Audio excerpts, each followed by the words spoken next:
why not fight guys that actually box for a living? 100%. Fight guys that box for a living and guys that are your age. How about that? He says he wants to fight Canelo. I'm just saying what I hear you. Then why is he not fighting Canelo? Dana White, the ultimate UFC boss, just destroyed Jake Paul and Mike Tyson after the clown fight happened on November 15th. Because when you're Dana White, access to confidential leaks isn't a problem, it's a perk of the job. According to Dana, this whole thing reeks of something off. But don't worry, we'll get to those specifics later. Mike's 58 years old. You know what I mean? Right. I hate doing this because Mike gets mad at me every time I do this, but Mike shouldn't be fighting. For the time being, what is the most painful aspect is that Dana made it clear that he's as seriously disappointed in Mike Tyson. A legend like Mike involved in something as shady as fight fixation? Unbelievable. When he fought somebody that was actually his age and was actually a boxer and was actually his size, he lost. If you thought Dana White would stay quiet about this bizarre matchup, think again. He's not buying into the hype, and frankly, he doesn't think anyone else should either. Stay tuned, because those leaked details are going to drop jaws, and not for the right reasons. You honestly think this kid's gonna do anything to me? He's not good. He's not gonna fucking knock me out. He's not gonna do this. And you saw him, he tripped when he was walking down the thing. He had a hard time walking up the stairs. He had a knee brace on, and Jake Paul couldn't do anything to him. So the UFC president is firing shots at the rumored Jake Paul versus Mike Tyson fight. And this time, he's armed with some explosive information. According to Dana, Jake isn't just not a real boxer. He's also allegedly juiced to the gills, steroids. Being the boss of the UFC has its perks, like access to confidential details. And Dana is making it clear that what he's found out about this fight is downright bizarre. He's called out shady dealings, questioned motives, and hinted that this entire thing might be one big staged event. That's right, word on the street is that the fight is scripted, and if anyone could get their hands on such leaks, it's Dana White. For Dana, Mike Tyson isn't just a boxing legend, he's supposed to be above this kind of spectacle. And yet, here we are. Mike Tyson was right, and I was wrong. You know, you guys know the whole story about Shark Week, and you know, if you don't, I begged him not to do the Roy Jones fight. You're too old. I love you. I don't want to see you take any more punishment. So I set him up on Shark Week. He got paid good money, and he's like, so he almost flipped out the last day and was ready to kill everybody on the boat because he had to jump in with all these sharks again in the middle of Florida. And he's like, this asshole says that, you know, he cares about me and everything else. I've been fighting since I was 12, and he throws me in the ocean with a bunch of sharks. It's no secret that Dana and Jake Paul have a less than friendly history, but this time, Dana has gone for the jugular. He's outright accusing Jake of using steroids, claiming that the YouTuber turned boxer is not only faking his way through a boxing career, but also using performance enhancers to maintain his carefully curated image. According to Dana, Jake's rapid physical transformation and in-ring stamina don't add up naturally. The whole thing, in Dana's view, is a carefully constructed illusion designed to make Jake seem like an unbeatable force. Mike's 58 years old. You know what I mean? Right. I hate doing this because Mike gets mad at me every time I do this, but Mike shouldn't be fighting. I mean, because you look at Jake Paul, he fought Tyron Woodley, slept him, Anderson Silva, I think he fought Nate. Is there, I mean, if he wants to do boxing, why not fight guys that actually box for a living? Dana didn't stop there. He ripped into Jake for being, in his words, not a real boxer. Forget talent or legacy. Dana sees Jake's entire career as nothing more than a fame-driven hustle. And this fight, just another stunt to feed Jake's ego and bank account. With Netflix involved, Dana suspects the event is less about the sport and more about creating a flashy narrative to inflate Jake's public persona. But the real gut punch? Dana believes the entire fight is scripted. The leaked details he's come across suggest that this isn't just another hyped-up matchup. It's a predetermined spectacle. The punches might fly, but the outcome is already written, designed to give fans a dramatic, made-for-TV showdown. In Dana's eyes, it's a slap in the face to the sport of boxing and its fans. Tripped when he was walking down the thing. He had a hard time walking up the stairs. Got a knee brace I didn't on, like that. and Jake Paul couldn't do anything to him. He made a ton of money, and I know people are mad. You stayed home on Saturday night, but you didn't pay for it. You know, this is what Mike Tyson. When Mike Tyson shows up, I didn't exactly say you didn't do nothing to him. You did stumble him a couple of times, but I got you. Even Mike Tyson, a man Dana has openly admired, didn't escape the criticism. Dana expressed deep disappointment in the boxing legend for getting involved in such a spectacle. Tyson, with his iconic legacy and years of hard-earned respect, doesn't need to be part of something so contrived. Dana can't understand why a legend like Tyson would stoop to what he sees as a glorified publicity stunt. According to Dana, the entire thing reeks of fishiness.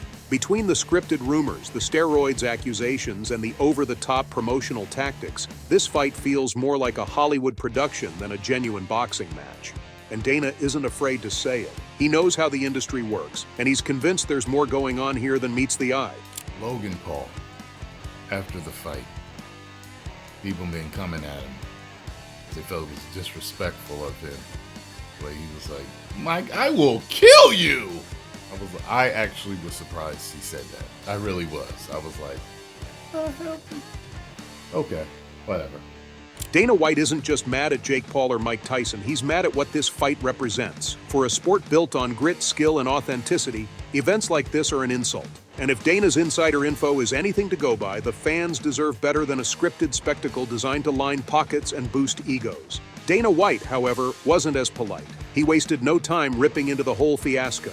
A fight between a near 60-year-old icon and a 26-year-old social media star?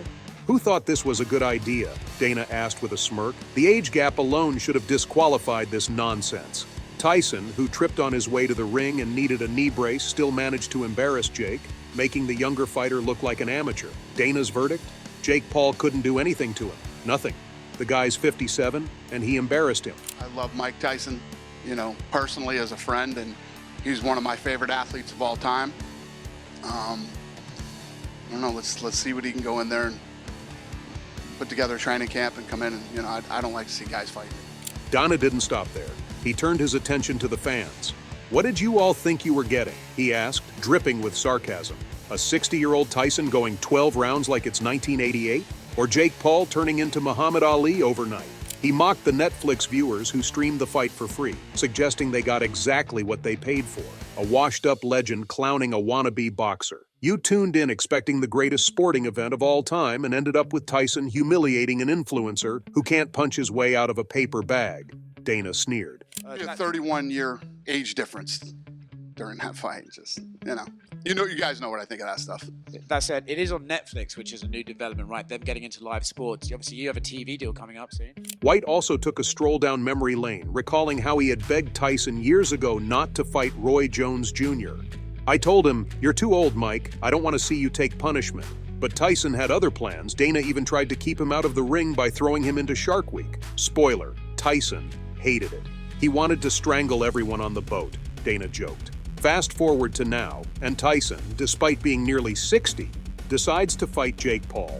Predictably, Dana rolled his eyes, knowing exactly how it would end. And then there's Jake. If you thought Dana was done, think again. He had a field day ripping apart Jake Paul's so-called boxing career. The kid's not a boxer, Dana declared. He's a content creator playing dress-up in a ring. He highlighted Jake's pattern of fighting MMA retirees like Tyron Woodley, Anderson Silva, and Nate Diaz, legends in their own right but not actual boxers. Jake's entire career is a circus, Dana added, likening it to Butterbean's gimmicky rise in the 1990s.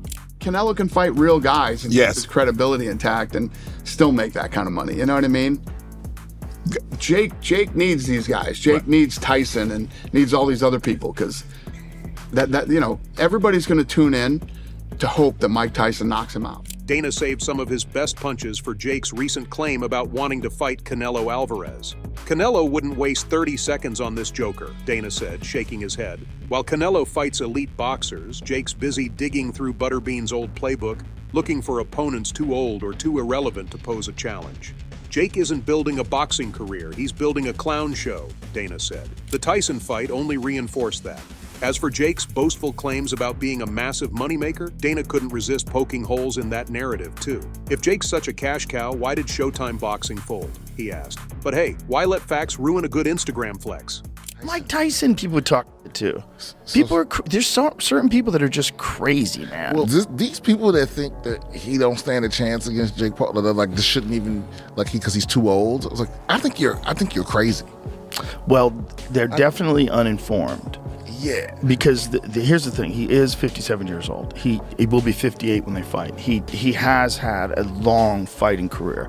He has been knocked out by massive men like Lennox Lewis and Evander Holyfield. You know, he's had a lot of blows. And he's also doing this very unique kind of training with electrical muscular stimulation that I've talked to some people that do that. And it has massive benefits of rehabilitating injuries.